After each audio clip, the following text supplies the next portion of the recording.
अस्सलाम वालेकुम। आज का हमारा टॉपिक है domain and range of some function. Domain and range एक बेसिक चीज़ है। ये होता क्या है, इसकी पहले डेफिनेशन करते हैं। इसको मैं आज आपको डीपली समझाऊंगी। देखिए, डेफिनेशन है, एक्सप्लेनेशन है।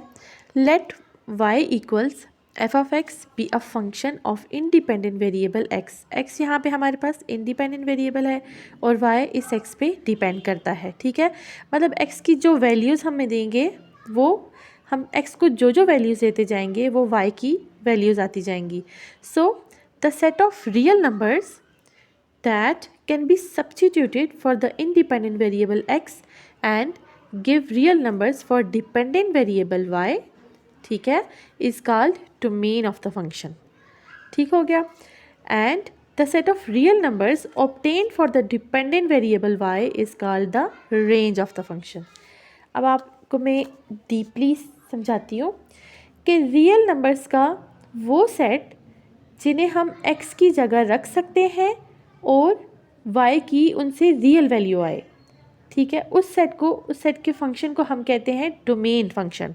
ठीक है, और अब सेकंड डेफिनेशन क्या है, मतलब फंक्शन में x की वो तमाम वैल्यूज़ जो रखने से y की रियल वैल्यू आए वो डोमेन कहलाता है।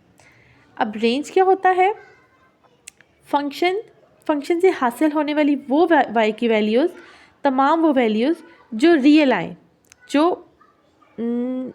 अनडिफाइंड ना हो, जो इमेजिनरी ना हो, जो रियल वैल्यूज़ ही आए। एक्स को जो हम वैल्यूज़ देते जाएंगे वाई की वैल्यूज़ भी रियल ही आए, वो हमारे पास रेंज कहलाता है।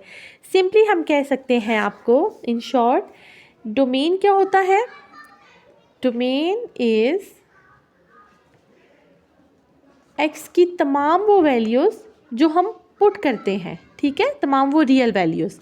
और रेंज क्या होता है, वो तमाम वैल्यूज़ जो हमें हासिल होती हैं, रियल वैल्यूज़ हासिल होती हैं। अब एग्ज़ाम्पल करते हैं। अच्छा, अब एग्ज़ाम्पल करते हैं डोमेन और रेंज की। देखिए, क्वेश्चन है हमारे पास, फंक्शन है y equals under root x. अब इस x की हम तमाम रियल वैल्यूज़ डाल सकते हैं तो हमारे पास y की रियल वैल्यूज़ आ जाएं, लेकिन सिवाय -1 के। -1 हम क्यों नहीं डाल सकते, क्योंकि इसका आंसर पे हमारे पास इमेजिनरी आ जाएगा, ठीक है, रियल नहीं आएगा। सो यहाँ पे आ जाएगा डोमेन, हमारे पास इसकी क्या आ जाएगी, x is such that x belongs to real number for all except x is greater than or equal to 0। ये कंडीशन होगी। ठीक है, सिमिलरली अगर हम देखते हैं y इक्वल्स, अच्छा यहाँ पे रेंज क्या हो जाएगी, ठहरे पहले यहाँ पे करते हैं y इक्वल्स 1/x। अब यहाँ देखें उसी तरह से इसकी डोमेन क्या हो सकती है, यहाँ पे हम x की तमाम वो वैल्यूज़, रियल नंबर्स, तमाम रियल नंबर्स इसमें हम पुट कर सकते हैं, हमारे पास y की वैल्यू आ सकती है, लेकिन एक्सेप्ट 0 नहीं कर सकते क्योंकि उससे हमारी आंसर अनडिफाइंड आ जाएगा।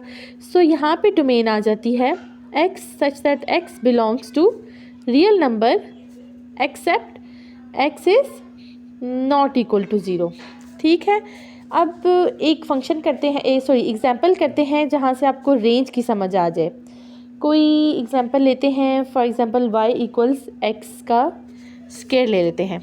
ठीक है, तो इसमें हमारे पास डोमेन क्या आ जाएगी, simple, x such that x belongs to real number. इसमें तो हम जो भी वैल्यूज़ देंगे हमारे पास पॉजिटिव ही आएंगी।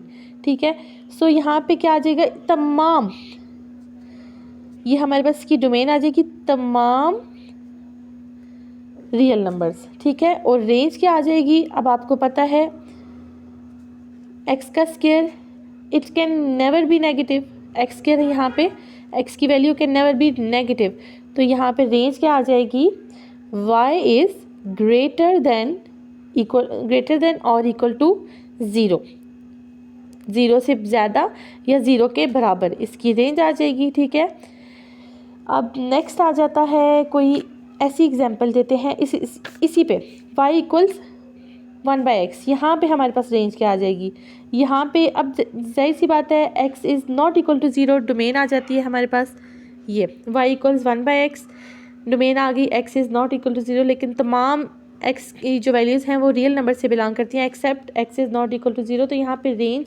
रेंज भी obviously can never be equal to 0। So y की वैल्यू क्या आ जाएगी, मीन्स रेंज हमारे पास आ जाएगी also r equals y is not equal to 0। ठीक हो गया यहाँ पे भी। अगर कोई क्वेश्चन हो तो ज़रूर कमेंट सेक्शन में पूछिएगा।